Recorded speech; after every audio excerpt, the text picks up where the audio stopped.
Welcome back to CasualBiasRugby. Rassie Rasmus has announced his team to take on Argentina in Argentina this weekend, the first match of the two to decide the rugby championship. And boy oh boy, Rassie Rasmus has decided we're going no mercy. We're taking no prisoners. I did a predicted lineup. I don't think I was off too far, but some of the big changes that I made were wrong. The things that I kind of predicted or I thought we'd see, I did not get it right. Okay, so starting off with the 1-2-3, Ox the Steamroller and Chair, Malcolm Marx and Thomas the Toy. And I mean, that is almost as full strength as it gets, right? Like Ox and Chair, probably the best prop in the world at the moment, on form. Malcolm Marx deserves his start. He's been looking better and better and better, literally every single game. He was scintillating against the All Blacks in that second test especially. And he deserves that start, right? Like, if I can get a 60 minutes Malcolm Marx, I would take that. I would grab that. I would love that. Thomas the Toy, obviously, every time he puts on the green and gold, he kind of performs. He was a standout player in the Rugby Premiership. Obviously, that is a bit of a while ago now, but he was top class, and he deserves this number 3 jersey as well. Moving on to our locks, I predicted we'll see Salman Murat and Janse van Rensburg. We did get Salman Murat. He also is captaining the team, and I kind of think he's going to put in a big performance. You know, like, I know he's under a lot of criticism for a big boy. He's not really that physical. He's not really the enforcer that we want him to be. But we kind of saw snippets of it right before he got injured in that game against the Wallabies. And I kind of feel like he's going to come out and prove something. I just get that sneaky feeling maybe he's coming out and he's going to take some heads off people's bodies. And that's what we want to see. We want to see that prime Salman Murat that we saw when he was a bit younger. Obviously, he's being bleated as like the new Springbok captain, and we want him to show the example. We want him to set the example, if I could say it better.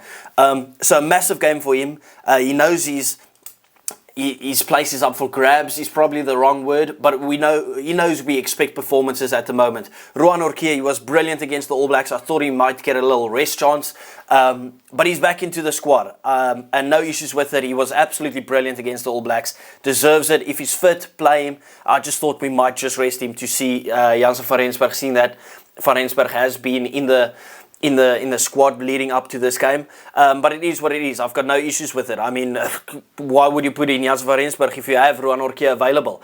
6, 7, 8, exactly as predicted. Marco van Staden, Ben Jason Dixon, Jasper Wiese, and all three of them know they have to put up a massive performance. Obviously, Marco van Staden, I've been calling it for a while now, that is one of the most underappreciated players for the Springboks. Like, obviously, when you see Siya Kolisi on the field, he's a bit more prominent. He carries the ball a bit harder and those type of things. Like, you see, okay, that's Siya. But when Siya goes off the field, it's not really that you sit back and you think like, oh, we're missing Siya at the moment. And that's not a slight on Siya, but more a compliment to Mark van Staden, that he just fits the role perfectly.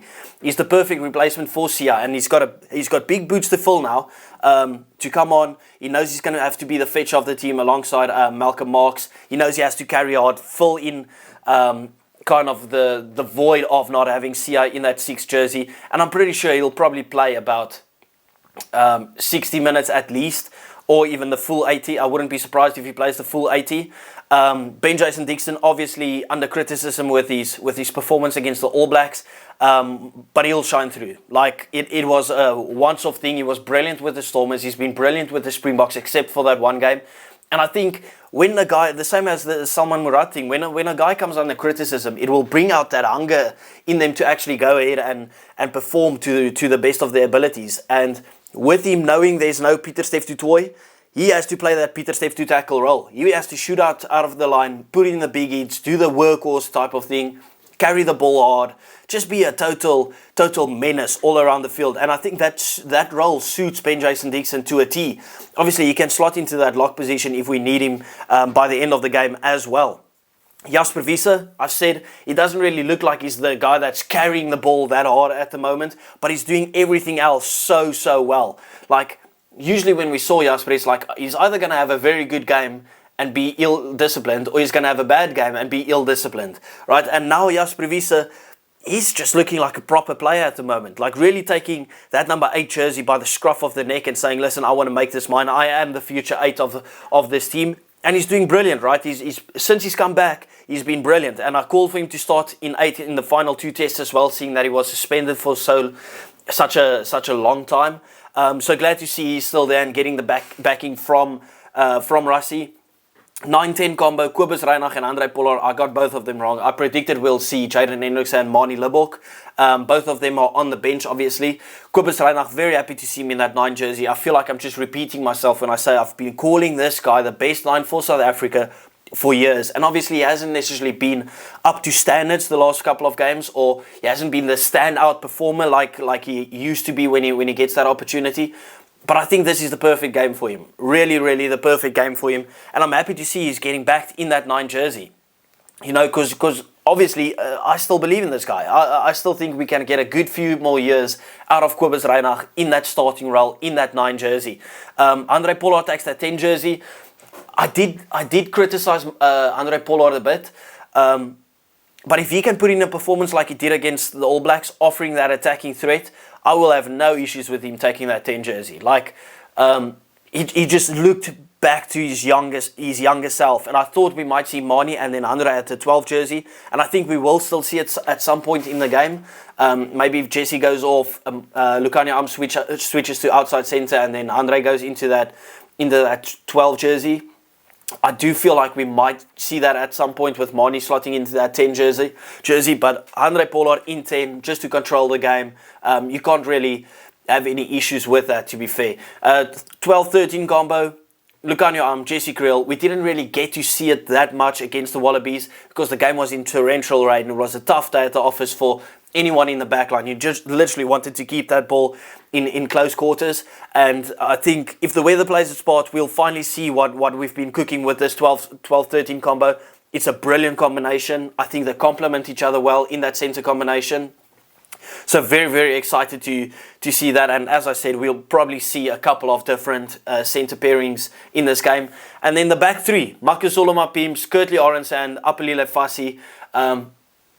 Yeah, no issues there. I think I've seen a couple of people say maybe Fassi wouldn't be the best option against Argentina just with the way that they attack.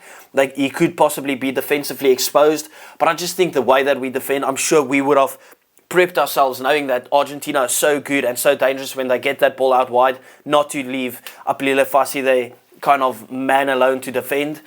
So we would have prepped how to defend for them. But I think where this game literally suits Fassi to a T is his attacking threat. I don't think Argentina are that great at keeping the game compact and stuff. And if you have some gaps in your defensive line, that's where Fassi comes in. I mean, he's lethal when it comes to open space play. So yeah, very happy with the starting 15. I did get a couple of predictions wrong, but most of them are just like from the bench going into that starting position. It is what it is. Moving on to the bench, I think most of us would have probably guessed we're going for a 5-3 this weekend just to see some combinations. Rassie has said no boy, no. We're going 6-2. And we've got Jan-Hendrik Wessels, Gerard Steenekamp and Vincent Koch. So no identified specialist hooker from the bench. And I didn't realize it at first sight. I was like, okay, we're just mentioning the names because these boys have all played quite a bit. I didn't realize Johan Grobler is not there, and I'm so surprised with it. Like, why would we not have Johan Grobler there? I think he's an outstanding standing player. But obviously Jan-Hendrik Wessels can play in the prop position. He can play as the hooker. Maybe we even go Malcolm Marx, you play the full 80, and then we do bring on Jan-Hendrik Wessels and Gerard Steenekamp. Let's say each play about 25 minutes. So Oxenchair plays about 25 to 30 minutes. Then Jan-Hendrik Wessels and then Gerard Steenekamp. That would be stupid of me to think that. But you know, Rassie, he just throws it around a bit, to be fair. Vincent Koch, as always involved, but always from the bench. No issues there. We know the impact that he brings from the bench. Moving into the rest of the boys, Eben Etzebeth, Elrich Louw, Kwagga Smith. I mean, Eben Etzebeth, he'll probably play about 20 minutes. He's played so much rugby in the past. Well, I think this is more of a game just to bring him up onto the field for that final 15, 20 minutes, right? Just to get him that cap. And then he will play the full game, not the full game, but most of the game in the return fixture to become the most capped Springbok or most capped player in Springbok history. Like, obviously he equals Victor Matfield now, but he surpasses him next weekend, if I'm not mistaken. I could be wrong, but I think that's how it is. Elrich Louw, Kwagga Smith, I didn't think we'll see Elrich Louw. Maybe just a bit of a rest chance for him. But obviously, if you go 6-2 split, he can come onto the lock position as well. He covers all of the loosey positions. Yeah, and the same goes for Kwaga. Covers 8, 6, 7, and 8. So, yeah, massive bench. They know they have a job to do. This should be strong enough if you look at our starting forwards and our bench forwards to do the job against Argentina. But you can see it's a no-mercy team. It's a team that's like, okay, we want to secure the rugby championship this weekend already. Moving on to the backs, that's on the bench. Jaden Hendrickse, as expected, kind of. I thought he would kind of start. So I am surprised to see him on the bench. And then Manie Libbok, as explained when we spoke about Andre Pollard, I thought he will start, but he's probably going to come onto that 10 position. Andre moves into centre. Or we might even see something totally different, and we might even see Manie Libbok going to that 15 jersey, but that would also be stupid. Play him at 10. I think he's probably, if you take away his kicking, because people have this narrative going around where because Manie's a bad kicker at the moment, that he's all of a sudden a bad player. Manie Libbok is a great player. He's probably our best 10. Right, the way that he controls the game, he can kick off both feet. He's got a sensational step. He's got the cross kick. He offers you so much. He doesn't really miss tackles. He's not great defensively, but he's not terrible defensively. So yeah, I would like to see him get some decent minutes in that 10 jersey, and then we can move Andre Pollard into that 12 jersey. Anyway, let me know what you guys think about it. Please do remember to like and subscribe. I do appreciate each and every one of you guys, and I will see you. Well, tomorrow, let's do a URC video tomorrow. Thank you.